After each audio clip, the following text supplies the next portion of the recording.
Hello दोस्तों, स्वागत है आप सभी का आपके अपने यूट्यूब चैनल एजुकेटेड भारत में। दोस्तों आज हम बहुत इंपॉर्टेंट टॉपिक देखने वाले हैं जो है प्रमुख वन्य जीव संरक्षण परियोजना। इससे रिलेटेड क्वेश्चंस एग्जाम में ज़रूर बनते हैं। मोस्ट इंपॉर्टेंट टॉपिक है तो प्लीज़ वीडियो को एंड तक ज़रूर देखिएगा। वीडियो पसंद आए तो लाइक ज़रूर कीजिएगा, इसे ज़्यादा से ज़्यादा शेयर कीजिएगा। अगर आपने अभी तक हमारे चैनल को सब्सक्राइब नहीं किया है तो प्लीज़ चैनल को सब्सक्राइब ज़रूर कर लीजिए और बेल आइकन ज़रूर प्रेस करिए ताकि आगे भी आपको ऐसे ही इंपॉर्टेंट वीडियोज़ मिलते रहें। इस वीडियो का PDF आपको हमारे टेलीग्राम चैनल पर मिल जाएगा, लिंक डिस्क्रिप्शन में दिया हुआ है, वहां से टेलीग्राम चैनल को जरूर ज्वाइन कर लीजिए। चलिए स्टार्ट करते हैं। मोस्ट इंपॉर्टेंट प्रोजेक्ट होते हैं, ये एग्जाम में बार बार पूछ लिए जाते हैं तो आज हम पूरे कवर कर लेंगे। सबसे पहले है कस्तूरी मृग परियोजना मस्क डियर प्रोजेक्ट 1970। देखिए सबसे पहले तो यही पूछा जाता है कि ये प्रोजेक्ट किस वर्ष आया है, तो 1970 में आया है। अब देखिए हमें कस्तूरी मृग का संरक्षण क्यों करना है, आखिर इसका रीजन क्या है, तो इसका रीजन सबसे बड़ा ये है कि जो नर कस्तूरी मृग होता है उसके शरीर के पिछले हिस्से में एक ग्लैंड प्रेजेंट होती है जिसमें से कस्तूरी नामक पदार्थ प्राप्त होता है, जो दुनिया के सबसे महंगे पशु उत्पादों में से एक है। जिसके कारण क्या होता है, लोग बड़े पैमाने पर कस्तूरी मृग का शिकार करते हैं और अवैध रूप से इसकी तस्करी करते हैं। तो इसके कारण क्या हो रहा था, जो कस्तूरी मृग है उसकी जो प्रजाति है वो विलुप्तता के कगार पर पहुंच गई थी। इसलिए भारत सरकार ने 1970 में IUCN के साथ मिलकर, ठीक है किसके साथ, IUCN यानी कि international union for conservation of nature के सहयोग से उत्तराखंड में केदारनाथ अभ्यारण्य में, ठीक है ये आपको याद रखना है कहां से स्टार्ट हुई थी, तो उत्तराखंड के केदारनाथ अभ्यारण्य से कस्तूरी मृग परियोजना की शुरुआत की थी 1970 में। ठीक है, तो इतना आपको याद रखना है किसके बारे में, कस्तूरी मृग परियोजना के बारे में। इसके बाद नेक्स्ट देखिए प्रोजेक्ट हंगुल। प्रोजेक्ट हंगुल भी कब आया है, 1970 में आया है। ये भी मोस्ट इंपॉर्टेंट है। अब देखिए हंगुल क्या होता है, हंगुल को तो वैसे हम नहीं जानते हैं। हंगुल देखिए यूरोपीय रेंडियर प्रजाति का लाल हिरण है, ठीक है लाल हिरण की एक नस्ल से हम कह सकते हैं, ठीक है इसे जिसे हम हंगुल कहते हैं। भारत में अगर हम देखें कि ये कहाँ पाया जाता है, तो भारत में ये कश्मीर घाटी में और साथ ही साथ हिमाचल प्रदेश में, हिमाचल प्रदेश का जो चंबा जिला है वहां पे ये बहुत ज्यादा पाया जाता है। कश्मीर में भी ये कौन से राष्ट्रीय उद्यान में देखने को हमें मिल सकता है, तो कश्मीर का जो दाचीग्राम राष्ट्रीय उद्यान है वहां पर हमें ये हंगुल देखने को मिल सकता है। ठीक है, और साथ ही साथ दोस्तों ये भी याद रखना है कि जम्मू कश्मीर का राजकीय पशु है, तो इसलिए भी ये मोस्ट इंपॉर्टेंट है। भारत सरकार ने 1970 में हंगुल के संरक्षण के लिए ही हंगुल परियोजना स्टार्ट की थी। नेक्स्ट देखिए, नेक्स्ट कौन सी है, गिर सिंह परियोजना, गिर सिंह प्रोजेक्ट 1972। ये भी मोस्ट इंपॉर्टेंट है। देखिए गिर, अगर मैं बात करूं गिर वन राष्ट्रीय उद्यान या नेशनल पार्क या फिर अभ्यारण्य के बारे में, तो ये कहाँ स्थित है, ये स्थित है गुजरात में। आप सभी को पता है कि गिर नेशनल पार्क या गिर जो अभ्यारण्य है वो कहाँ स्थित है, गुजरात में स्थित है। किसके लिए फेमस है, ये भी आपको पता होगा, ये एशियाई शेरों के लिए बहुत ज्यादा फेमस है। ठीक है, ये अभ्यारण्य जो है गुजरात राज्य में लगभग 1424 वर्ग किलोमीटर क्षेत्र में फैला हुआ है और दक्षिण अफ्रीका के बाद विश्व का एकमात्र ऐसा स्थान है जहां पर शेरों को अपने प्राकृतिक आवास में रहते हुए देखा जा सकता है।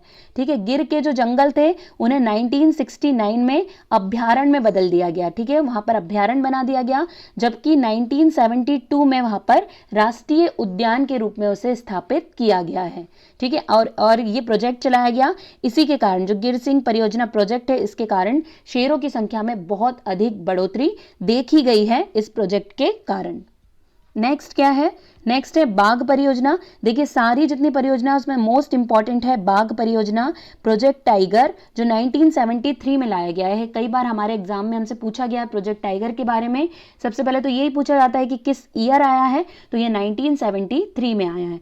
देखिए भारत सरकार द्वारा 1973 में राष्ट्रीय पशु बाघ के संरक्षण हेतु प्रोजेक्ट टाइगर की शुरुआत की गई थी। इसके तहत स्टार्टिंग में 9 टाइगर रिजर्व बनाए गए थे। कितने, 9 टाइगर रिजर्व बनाए गए थे, उनके लिए अभ्यारण्य बनाए गए थे, जिसकी संख्या आज बढ़कर कितनी हो गई है, 53 हो गई है। ठीक है, वर्तमान में इसकी संख्या कितनी हो गई है, 53 हो गई है, जो भारत के विभिन्न राज्यों में फैले हुए हैं। तो मोस्ट इंपॉर्टेंट है, आपको ये याद रखना है क्योंकि बहुत ज्यादा पूछा जाता है।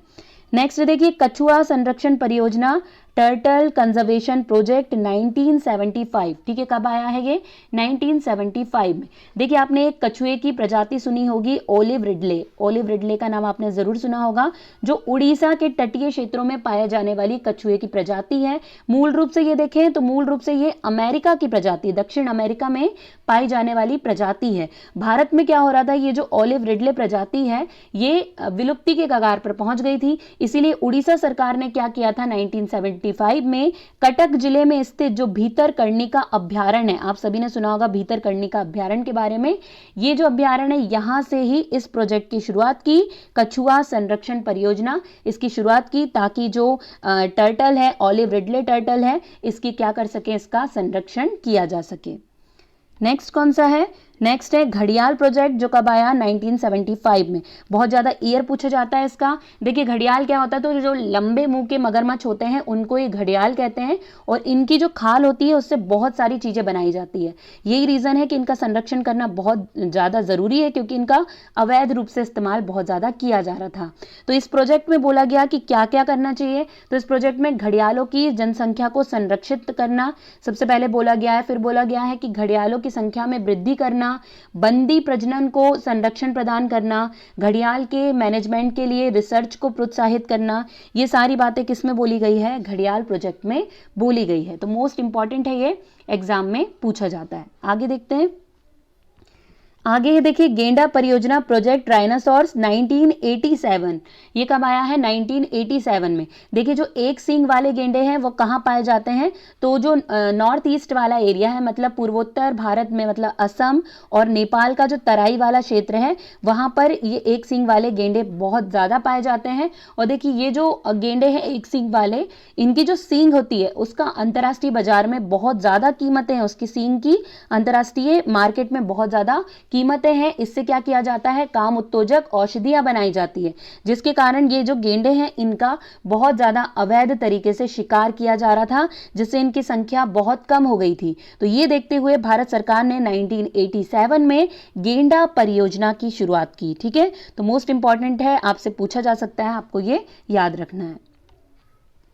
नेक्स्ट है देखिए हाथी परियोजना प्रोजेक्ट एलिफेंट, कब आया है? 1992 में प्रोजेक्ट एलिफेंट आया है। भारत सरकार द्वारा हाथी परियोजना की शुरुआत कब की गई है? तो 1992 में की गई है। इसका उद्देश्य क्या है? तो हाथी जितने हैं, मतलब एलिफेंट है, उन्हें उनके आवास की रक्षा करना, मतलब वो जहां रह रहे हैं उस एरिया की रक्षा करना, मानव पशु संघर्ष की समस्याओं को हल करना, और जितने भी पालतू हाथी हैं उनका कल्याण करना। मतलब ओवरऑल हम कह सकते हैं कि हाथियों के कल्याण के लिए ही, क्योंकि इनकी तस्करी भी बहुत ज़्यादा होती है, इनकी दांतों से कई सारी चीज़ें बनाई जाती है, इनकी खाल से बनाई जाती है, तो उसकी तस्करी होने लगी थी। इसे रोकने के लिए प्रोजेक्ट एलिफेंट चलाया गया था 1992 में। नेक्स्ट देखते हैं। नेक्स्ट है लाल पांडा प्रोजेक्ट, प्रोजेक्ट रेड पांडा, जो स्टार्ट किया गया 1996 में। मोस्ट इंपॉर्टेंट है, देखिए भारत में हमको लाल पांडा कहाँ देखने को मिल जाएगा, तो ये मिलेगा अरुणाचल प्रदेश में देख सकते हैं हम, सिक्किम में, दार्जिलिंग में, इसके आसपास वाले क्षेत्रों में ये पाया जाता है। मतलब हम कह सकते हैं कि 1500 से लेकर 4000 फीट तक की ऊंचाई में ये पाया जाता है। इसके संरक्षण के लिए क्या किया था भारत सरकार ने, तो जो पद्मजा नायडू हिमालय पार्क है इसकी स्थापना की थी, और यहीं से स्टार्ट किया था लाल पांडा प्रोजेक्ट। मोस्ट इंपॉर्टेंट है, ये आपको याद रखना है क्योंकि कई बार एग्जाम में पूछा गया है।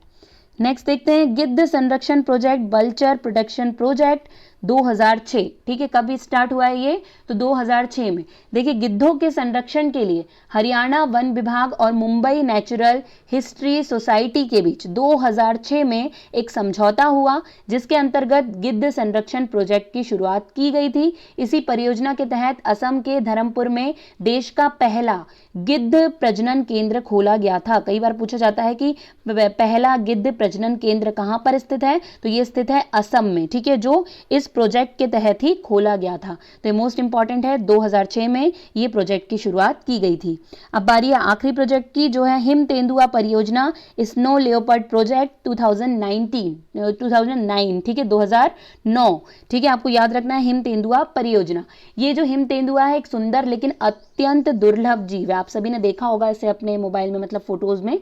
ये जीव हिमालय की ऊंची पर्वत श्रृंखलाओं में देखने को मिलता है। ठीक है, ये बहुत ही ज्यादा फुर्तीले टाइप के होते हैं, इसकी जो हड्डियां हैं, इनकी जो बोन्स है, चमड़े हैं, नाखून है आदि का बहुत अधिक मतलब बहुत तेज होते हैं ये, और इनका यूज भी किया जाता है तस्करी करने में या जैसे भी।